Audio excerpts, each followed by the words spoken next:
masalah media yang sudah lama hidup, bahkan sudah meraksasa gitu kan. Sekarang kan masuk ke dunia begini, dunia digital juga.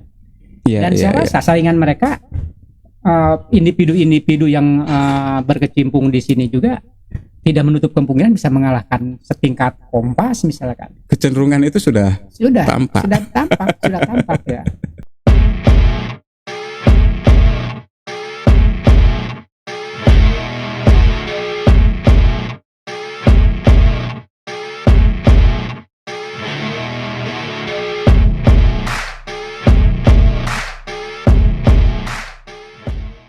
Udah live kan? Oh gitu. Jadi ini sudah live dan ya namanya juga sekarang era serba cepat ya. Jadi kita juga nggak sempet bikin prolog gitu. Yeah. Hey guys, yang kayak gitu-gitu nggak sempet kan? Ujuk-ujuk aja begini gitu.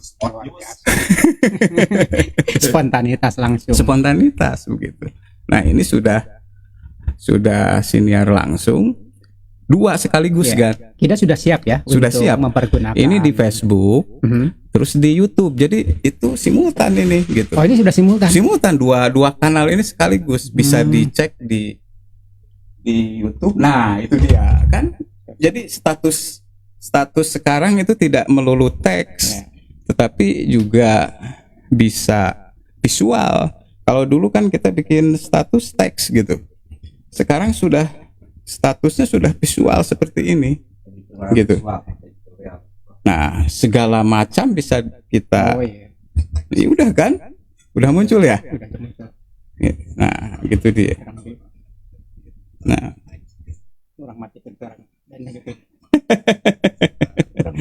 jadi ini sudah bisa seperti ini sekarang. Jadi cepat sekali perubahan.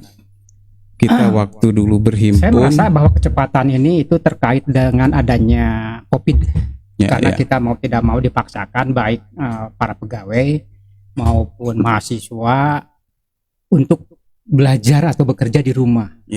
Kan. Sehingga alhamdulillah ada hikmahnya. Alhamdulillah juga bukan kita alhamdulillah ada sasaran bukan ya, tapi justru dengan adanya sasaran itu mau tidak mau kita bisa mengejar ketertinggalan dari negara-negara maju. Harus ada percepatan. Iya, ada percepatan. Dulu kan kita sangat jauh itu dengan negara-negara Eropa yang maju dengan Swedia misalkan. Jauh sekali kemajuan komunikasi melalui digital ini. Tapi dengan adanya YouTube kita dipaksa gitu seolah-olah ya kan kita tetap harus bekerja gitu kan setengah hari dalam seminggu itu setengah di rumah setengah di kantor. Demikian juga mahasiswa kan tidak diluburkan full tapi bisa belajar di rumah. Ini ada hikmahnya juga sasaran itu. Yang penting the show must go on gitu. Apapun yang terjadi. Nah, kita bisa melihat ini kan. Jadi saya juga sebenarnya dalam belajar sama-sama begitu. Karena kita dulu kan sudah melewati era kalau di dunia seni menuangkan gagasan dari teks dulu kan gitu. Ada KP2SP gitu ya dulu bergairah sekali kan gitu. Nah sekarang justru suasana seperti itu agak redup ya dengan era digital itu juga betul. Patut dijadikan catatan gitu. Nah kenapa yang dulu itu kita tidak wujudkan lagi dalam bentuk lain kan gitu. Dulu kan ada kelompok penulis dan pembaca surat kabar priangan umpamanya beberapa kali saya diminta oleh Pemred Kabar Priangan untuk menghidupkan kembali KP2SP ini dengan cara seperti ini. Bahkan baru 2 hari yang lalu kalau tidak salah Pak HM Nur ngontek saya, Kang Asep katanya, saya dapat telepon dari Kang Jo minta bantuan, ayo hidupkan lagi KP2SP. Saya siap kata saya, ayo. Itu cuma basa-basi doang ya. Persoalannya ya tadi itu karena ya kita itu perlu makan. Saya kan kadang-kadang bekerja di rumah itu sekarang itu karena dengan adanya digital begini saya banyak program-program proyek-proyek di Tangerang Selatan, saya bekerja di Tasik. Ke sana kalau ada pertemuan-pertemuan yang memerlukan khusus aja ke Tangerang Selatan itu. Tapi kalau kebanyakannya saya di Tasik gitu kan. Nah, sehingga meskipun seolah-olah ada di rumah, tapi saya sibuk karena saya pekerjaannya pekerjaan ini nulis gitu Ya, kan. dalam jaringan Dalam- terus ya, Iya, jadi terkoneksi terus terkoneksi begitu ya. gitu. Jadi nggak bisa apa ya sembarangan keluar untuk ngumpul dengan teman-teman lagi gitu. Ngomong-ngomong, kita juga pernah podcast sebetulnya dulu pas lagi COVID tuh. Pernah ya? Coba ingat nggak? Kapan Coba ya? ingat. Konteksnya sama seperti ini, tapi waktu itu dalam kendaraan Oh Tasik iya benar-benar. Funcation itu. Ada iya kan? acaranya si siapa tuh? Evan. Kang Evan. Iya kan? Betul Itu saya masih ingat COVID. sekarang ingat ya. Dan Masih sekarang COVID. kelihatan dia berlanjut Berlanjut.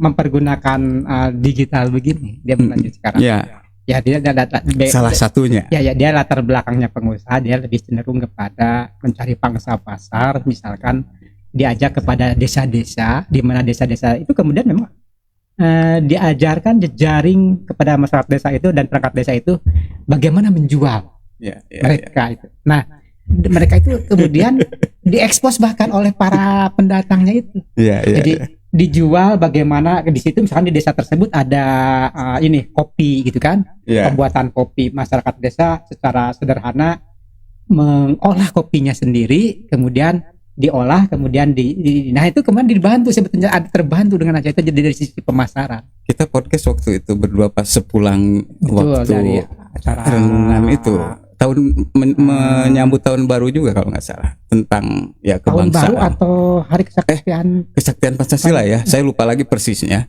tapi yang Saya lupa jelas lagi. yang jelas waktu itu kita podcast di mobil Tasik Funcation kalau nggak salah.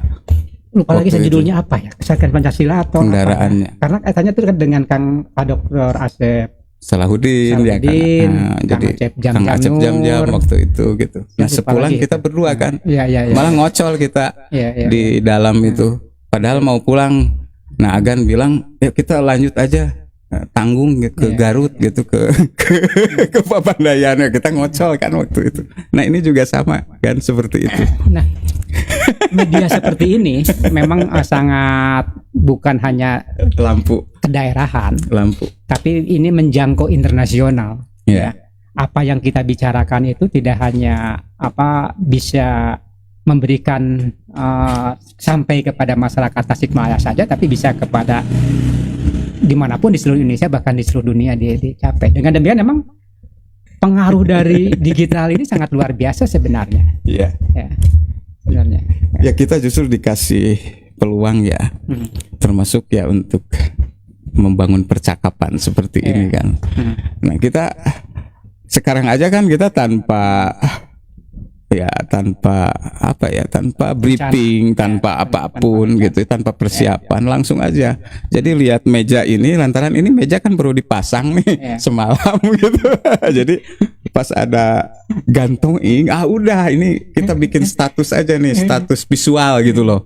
Nah, sama kan sebetulnya sekarang itu sudah, jangankan media arus utama ya, media sosial juga kan sudah terintegrasi kan gitu, antara teks kemudian gambar, visual, audio visual gitu. Nah, seperti ini kita siniar langsung nih kan. Jadi ngomong-ngomong live. soal tadi menyinggung masalah media yang sudah lama hidup, bahkan sudah meraksasa gitu kan. Sekarang kan masuk ke dunia begini, dunia digital juga. Dan saya rasa saingan mereka individu-individu yang berkecimpung di sini juga tidak menutup kemungkinan bisa mengalahkan setingkat Kompas misalkan. Kecenderungan itu sudah tampak ya. Ya, sudah tampak. Karena apa? Karena kalau yang individu-individual itu kadang-kadang didorong dengan hati yang tulus. Berbicara bukan hanya melulu karena aspek untuk ekonomis. Kalau lembaga-lembaga yang tadinya beranjak dari media-media cetak yang beralih kemudian ke digital, itu kan tetap terdorong oleh persoalan ekonomis. Mereka kan butuh pemasukan untuk menggaji para karyawannya. Iya. Kalau seperti ini kan, studio ini studio pribadi Kang Dudi gitu kan. Tidak ada pengeluaran biaya yang mumpuni yang tiap bulan harus dikeluarkan. Iya. Lebih ini ya, lebih hemat, lebih efisien gitu kan. Dari sisi break even point antara pemasukan dan pengeluarannya tentu lebih hemat. Ya tinggal kita kan mempertajam kontennya gitu. Karena siapapun kan sekarang kita dalam kondisi siapapun adalah media, siapapun bisa jadi jurnalis begitu ya, kayak gitu-gitu. Tinggal kita sekarang bareng-bareng nih menjaga marwah itu kan. Masalahnya kan sekarang asal viral aja nah, gitu kan. Ini persoalan konten agak mumet saya memaknainya. Karena apa? Karena di satu sisi kalau kita hanya mengedepankan konten yang bermutu gitu ya, yang akademis, itu kayaknya penonton kurang suka, sehingga tidak dibutuhkan oleh para penonton, oleh pemirsa. Justru kadang-kadang yang viral, yang banyak penontonnya itu hal yang bersifat lucu-lucuan, hal-hal yang bersifat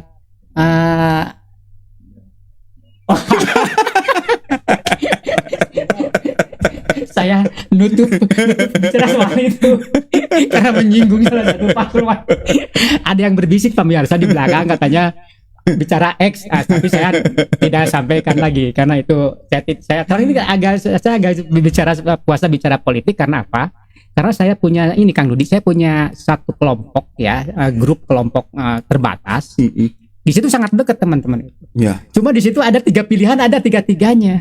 Gitu kan. Wah, ada yang memilih paslon 01, 02, 03. Nah, itu karena mereka sudah saking ramenya ya, masing-masing itu kemudian itu berpihak agak menjurus kepada persoalan menyerang secara pribadi.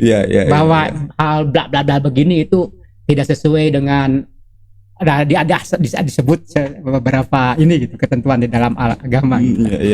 Aduh, ini berbahaya. Bahkan celotehannya itu disampaikan di media sosial, ketidakpuasannya itu. Lalu saya sampaikan kepada teman yang lainnya lagi, udahlah kita bicara hal itu dibatasi. Di grup ini tidak boleh lagi banyak bicara ngomong soal politik. Tapi rupanya terpancing juga teman-teman itu, karena masa satu orang misalkan mengomongkan aspek bahwa paslon ini bla bla bla bla, yang lain langsung mengirim lagi data-data terkait bahwa itu nggak benar ini. Dan itu udah meruncing. Nah, saya mencoba sebagai yang lebih tua daripada mereka mencoba menengahi. Nah, itu harus kita panggil itu. Iya. Bicara di sini. Waduh, bicara di sini. Nanti gorgar takutnya. Tapi menarik juga sih, memang ada kecenderungan ya. Tapi kita belajar dari yang sudah-sudah ya kan. Tapi mending sekarang itu tidak head to head kan. Betul. Jadi relatif lebih ini kanalisasi perbedaannya itu lebih tidak setajam kalau ada 2 pasangan gitu. Kalau 3 ya paling tidak kan salurannya jadi bertambah, kemudian arusnya juga tidak begitu sekencang tempo hari kan gitu. Ketika ada 2 yang head to head begitu berhadapan gitu. Tapi asik kan sebetulnya kalau kita memang ngobrolnya secara terbuka dan dengan bergembira. Betul, begitu. Nah, persoalannya mungkin di grup itu kurang kegembiraan itu kan teman-teman itu ya. Mereka serius kayaknya kan. Saya ini tidak dibayangkan bagaimana kalau kita berbicara langsung di podcast seperti ini. Ini live seperti lagi di grup saya ya. Di grup aja dengan kelompok terbatas teman-teman dekat kita yang dari sisi pendidikan mereka sudah mumpuni gitu kan. Udah begitu tegangnya. Apalagi kalau kita bicara di podcast yang disimak oleh seluruh pemirsa. Waduh, serangan-serangan kepada kita ini akan sangat gawat sekali. Nah, tapi kan suka nih teringat tadi Kang Dodi, kita mending sekarang 3 pasangan. Tapi menurut saya ini akan terjadi 2 pasangan lagi. Ya, ada tahapan. Meskipun ada kelompok paslon tertentu memframing 1 kali putaran gitu kan. Tapi saya rasa sulit sekali untuk menjadi 1 kali putaran. Sehingga nanti akan jadi 2 pasangan lagi. Menurut saya seperti itu sih. Tapi paling tidak energinya kan tidak langsung kan, tidak langsung seperti kemarin ya. Kalau kemarin kan langsung klimaks gitu kan. Betul, kalau betul. Sekarang kan klimaksnya sekarang oke lah, nanti kalau sudah ini kan lumayan agak melandai kan. Boleh jadi begitu kan. Tapi mudah-mudahan begitulah. Apakah justru lebih baik atau lebih berbahaya? Karena dengan sekarang otomatis agak sedikit kurang begitu kuat karena 3 pasangan. Justru nanti kalau terjadi tidak ada pemenang yang memenuhi 50% plus satu, dan kemudian yang terjadi adalah ada 2 kali pemilihan. Ya, 2 putaran Nah, 2 ya. putaran.